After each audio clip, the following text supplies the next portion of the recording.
Okay. I pledge Allegiance to the flag of the United States of America and to the republic for which it stands, one nation, under God, indivisible, with liberty and justice for all.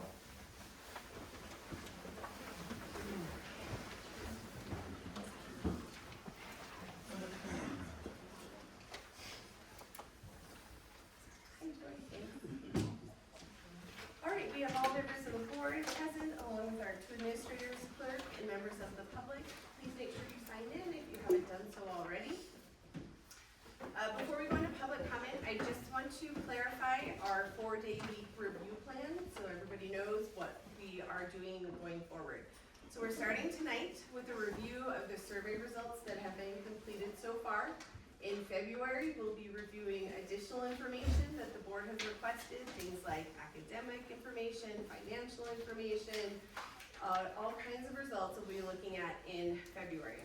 Both of these sessions are for board information only. They will not be items for action, so there will not be votes on them, and there will not be public comment on those two sessions. In February, we will let you know if we will hold a public forum where we will take comments and questions from the public. And then most likely, we will be voting on the calendar for next year at our March board meeting. So that's our plan, and that's what we're gonna be moving forward with. Now for public comment. Public comment is reserved for items that are not on the agenda. It is not for questions or discussion, it is comments only. It is for members of the public to give input on public matters, not personal issues. To avoid violations of privacy, a member of the public wishing to address the board will not be allowed to make comments about any student, staff member, or member of the public during his or her designated time to speak. To maintain order and allow everyone the opportunity to speak, the chair shall limit an individual's time to 3 minutes. Does anyone wish to speak at this time? Okay, we'll start. I'll be quick. I got a timer tonight. Alright, we did get our pig donation today. She is on her way to Livingston, wherever the place is at over there. We didn't get the cow because the cow broke through the corrals and who knows where she's at. So if anybody sees a cow running along the Scalcahoe, that's probably our cow. But he did commit to this fall. He said whether we find her or not, he said I will be donating one this fall. So we're good to go with that, and at this time, that's all I have to say.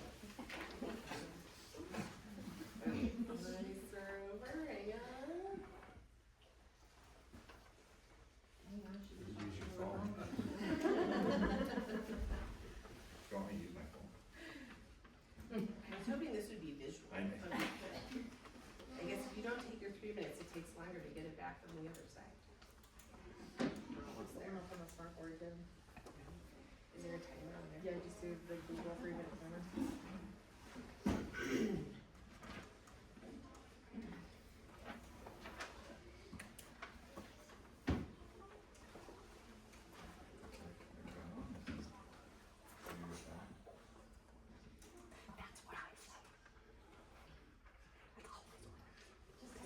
Yeah, if you just do 3-minute timer.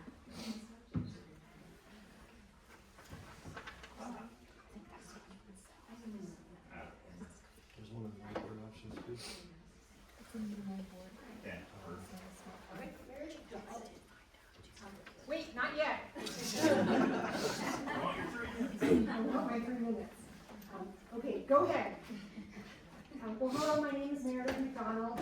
I'm sure many of you know who I am. I've been a teacher for 19 years. 17 of those years were here at Granite High School. And first, I just want to say that I hope the questions and the concerns that are being raised today and in the future are not taken as personal attacks, but rather as a genuine concern for our school and its students.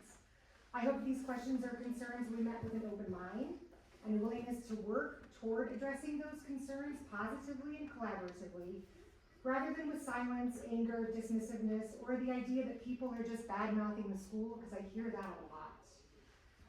Providing concrete data rather than emotional claims that illustrates how well the school is doing for its students would probably answer a lot of questions and put a lot of people's minds at ease, so I hope that that can be accomplished today and in the future. I also want to just comment on some confusion regarding communication with the board, as well as board versus superintendent responsibilities. After looking through the board policy that you guys have posted on the school website, there aren't any guidelines or restrictions about how community members are supposed to communicate with the board. So from what I can tell, a community member can email the board as an entire entity, and that doesn't violate the open meeting law. But feel free to correct me if I'm wrong. The second thing is that your board policy 6110P also clearly states the responsibilities of the board and the responsibilities of the superintendent. The board is responsible for, quote, promptly referring to the superintendent all criticism, complaints, and suggestions called to its attention. The superintendent is then responsible for, quote, responding and taking action on all criticism, complaints, and suggestions as appropriate. So again, if I'm mistaken, please correct me, but it seems like this has not been happening, as some board members do respond to individuals when they do send out emails. And it sounds like from what I'm reading, it should be the superintendent that's taking those on. The board is supposed to sort of push those to them. So a couple of things, I would encourage you to go back, take a look at those responsibilities, and make sure that you're following board policy, or maybe you should update that policy so that it reflects what you guys want your actions and your outcomes to be. Thank you. 42 seconds. Thank you. Anyone else?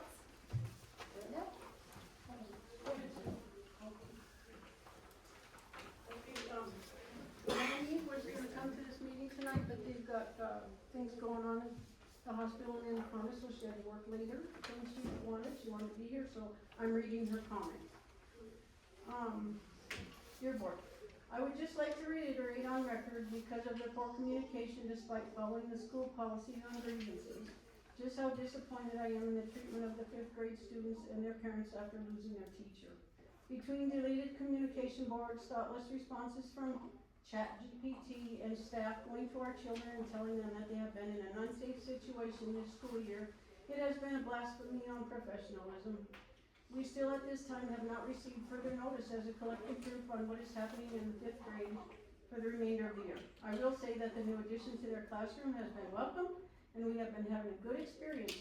Despite that, the faculty teaching, not being certified in 5th grade elementary education, I do believe that the previous lack of support this class has got until this point has been recognized and appreciated by her, and the 5th grade is being treated as such by the new addition.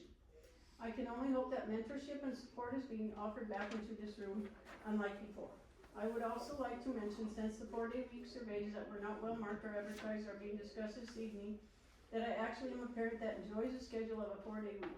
I love being with my children an extra day. However, the numbers seem to be proving that this method is not what is in the best interest of the children, and that promises offered when our 4-day week started, like resources on Friday for parents, activities being on weekends and Fridays, and better staff retention, have not been fulfilled. I would expect that since our school is on the state's watch list with the designation needing targeted support, that we would already have a plan of improvement that parents could ask to see.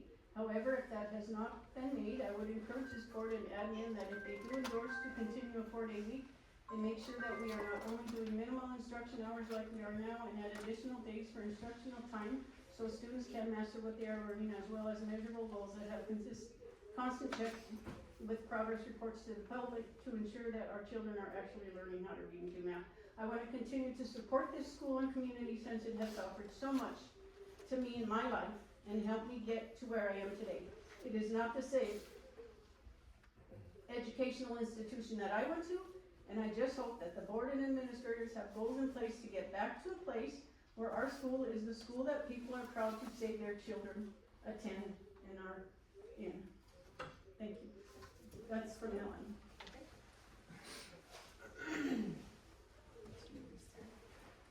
Okay, Sue? Thanks.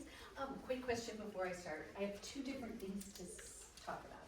Can I do them both, or Gotta both fit in 3 minutes. even if they're totally different topics? It's your 3 minutes, yep. Okay.